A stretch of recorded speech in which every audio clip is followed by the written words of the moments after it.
Underworld don Dawood Ibrahim का करीबी और ड्रग्स सरगना सलीम डोला की बात हम कर रहे हैं।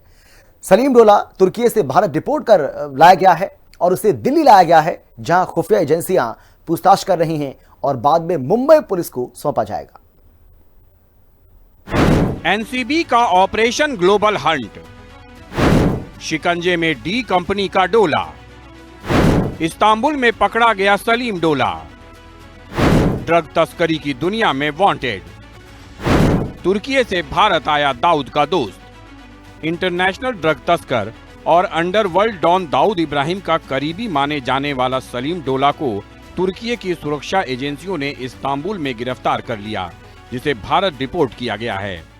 दिल्ली पुलिस की एनसीबी को आज एक बड़ी कामयाबी मिली, जब मैं आपको बता दूं कि दाऊद इब्राहिम डॉन जो कि डी कंपनी है, उसका जो एक सरगना है सलीम डोला, उसको जो है गिरफ्तार करके भारत लाया गया है सुरक्षा एजेंसियों द्वारा। मैं आपको बता दूं तुर्की के इस्तांबुल से उसको गिरफ्तार किया गया और उसको अब भारत लाया गया। आज स्पेशल फ्लाइट से उसको दिल्ली के टेक्निकल एयरपोर्ट पर लाया गया और वहां से फिर उसको इसी एनसीबी के दफ्तर में पूछताछ के लिए लाया गया है। मैं आपको बता दूं सलीम डोला वो व्यक्ति है जो भारत में ड्रग तस्करी का काम कर रहा था। लगभग 5,000 करोड़ का सिंडिकेट ये भारत में चला रहा था। ड्रग्स की सप्लाई जो भारत में अलग अलग इलाकों में होती थी, वो इस सलीम डोला के माध्यम से होती थी। दुबई से बैठकर जो ये अपना सारा नेटवर्क चला रहा था, सलीम डोला के बेटे को ही पहले ही एनसीबी ने गिरफ्तार कर लिया और अब सलीम डोला दिल्ली पुलिस और एनसीबी के जो है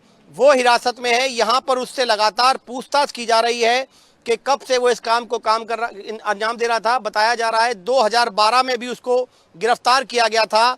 5 साल वो जेल में रहा और उसके बाद जब वो जेल से छूट कर आया, उसने फिर जो है यही ड्रग्स का धंधा शुरू कर दिया। और मैं आपको बताना चाहूँगा, एक तम्बाकू गुटखे से सप्लाई इसने शुरू की थी, जिसके बाद धीरे धीरे ये गुटखा सप्लायर से ड्रग सप्लायर बन गया और एक बड़ा नेटवर्क जो है इसने तैयार किया।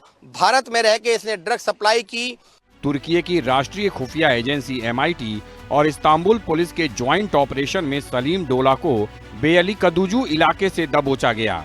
वो लंबे समय से फरार था और दुबई से अपने एक बड़े ड्रग सिंडिकेट को ऑपरेट कर रहा था। ऑनरेबल प्राइम मिनिस्टर के नेतृत्व में और ऑनरेबल यूनियन होम मिनिस्टर के मार्गदर्शन में गवर्नमेंट ऑफ इंडिया ने ड्रग्स के विरुद्ध जीरो टॉलरेंस पॉलिसी अपनाई है।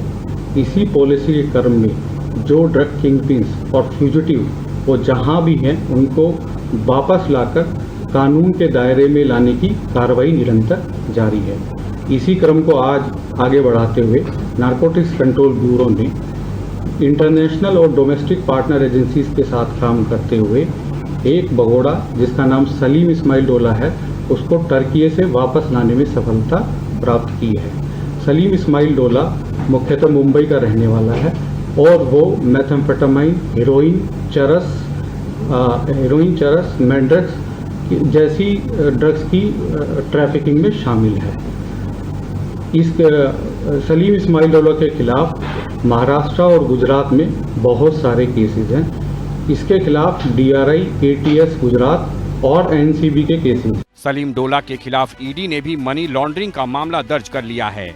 आपको बता दें कि अक्टूबर 2025 में ED के मुंबई जोनल ऑफिस ने PMLA 2002 के तहत मुंबई में 8 ठिकानों पर छापेमारी की थी। ये कार्रवाई फैसल जावेद शेख और उनकी पत्नी अल्फिया फैसल शेख की संचालित ड्रग बिक्री के अवैध धन को ट्रेस करने के लिए की गई थी। जांच में सामने आया था कि फैसल शेख सलीम डोला के जरिए MD ड्रग यानी मेफेड्रोन खरीदता था। सलीम इस्माइल डोला ने पिछले 20 सालों में एक बहुत बड़ा नेटवर्क तैयार किया था, जो नेटवर्क जो है जिसके लिंक मिडिल ईस्ट, अफ्रीका और यूरोप तक फैले थे। सलीम इस्माइल डोला के खिलाफ NCB ने कार्रवाई करते हुए वर्ष 2024 में इंटरपोल के सहयोग से रेड नोटिस भी जारी कराया था। भविष्य में भी इस तरह की कार्रवाई जो भगोड़े हैं बाहर, जो उनको और किंगपिन हैं, उनको वापस लाने की यह कार्रवाई निरंतर जारी रहेगी। सलीम डोला दाऊद इब्राहिम की डी कंपनी का अहम सदस्य माना जाता है। उसके पिता भी मुंबई में दाऊद के साथ काम कर चुके थे। बाद में सलीम डोला दुबई में ड्रग्स की सप्लाई चेन संभालने लगा। उसका नेटवर्क सिंथेटिक ड्रग्स की तस्करी से जुड़ा था, जिसकी अनुमानित कीमत हजारों करोड़ रुपए बताई जाती है। इससे पहले मुंबई पुलिस और एनसीबी ने सलीम डोला के नेटवर्क पर कई बड़े हमले किए थे। अक्टूबर 2025 में उसके प्रमुख सहयोगी मोहम्मद सलीम सोहेल शेख को दुबई से प्रत्यर्पित किया गया था। नवंबर 2025 में उसके बेटे ताहिर डोला समेत परिवार के 4 सदस्यों को भी दुबई से भारत लाकर गिरफ्तार किया गया था। एनसीबी ने सलीम डोला पर 1 लाख रुपए का इनाम घोषित किया हुआ था। इंटरपोल रेड कॉर्नर नोटिस जारी था। मुंबई पुलिस ने भी उसके खिलाफ रेड कॉर्नर नोटिस जारी किया है। और भारत के अलावा जब पुलिस ने 2 बार इसे गिरफ्तार किया और ये जेल पहुंचा, जेल से जब बाहर आया उसके बाद ये विदेश भाग गया और विदेश में वहां से बैठकर जो है ये अपना सिंडिकेट चला रहा था। दाऊद इब्राहिम का करीबी बताया जाता है सलीम डोला जो है, और लगातार पुलिस इसकी तलाश कर रही थी।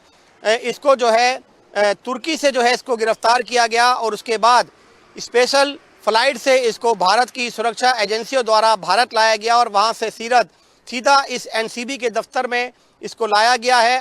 सलीम डोला के पास सऊदी अरब या यूएई पासपोर्ट होने की जानकारी है। तुर्की से सीधा प्रत्यर्पण मुश्किल होने के कारण भारतीय एजेंसियों ने यूएई के रास्ते उसे भारत लाने का फैसला किया था।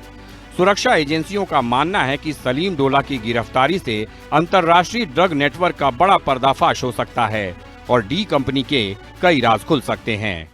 पूछताछ की जा रही है कि किस तरह की गतिविधियों को ये अंजाम दे रहा था, भारत में कौन कौन लोग जो है इसकी मदद कर रहे थे, किस तरह से यहाँ पर ये अपना सिंडिकेट फैला रहा था, इसके सप्लायर जो थे यहाँ पर किस तरह से उनको ड्रग्स ये यहाँ पर देता था, किस तरह से ड्रग्स को भारत में पचाया जाता था, ये सारी पूछताछ अब इससे होना बाकी है। बताया जा रहा है कि कई बड़े नामों के खुलासे जो है कहीं ना कहीं भारत में जो है अब ड्रग्स के धंधे पर लगाम लगेगी, क्योंकि 5000 करोड़ का नेटवर्क जो था सलीम डोला जो विदेश में बैठ के चला रहा था, जिस नेटवर्क को अब पुलिस ने और भारत की एजेंसियों ने तोड़ दिया है। मैं आपको बता दूं एनसीबी के साथ साथ इससे अब ईडी जो है उसकी भी इस पर नज़र है, सीबीआई भी इससे पूछताछ करेगी, तमाम एजेंसियां पूछताछ करेंगी, साथ ही मुंबई पुलिस जो है वो भी इसको जो है वो पूछताछ के लिए अपने साथ ले जा सकती है। देखना होगा अब क्या खुलासे इससे होते हैं और कौन से बड़े नाम सामने आते हैं। मैं अपने कैमरामैन साथी दीपक मंडल के साथ दीपक शर्मा, हिंदी खबर, दिल्ली।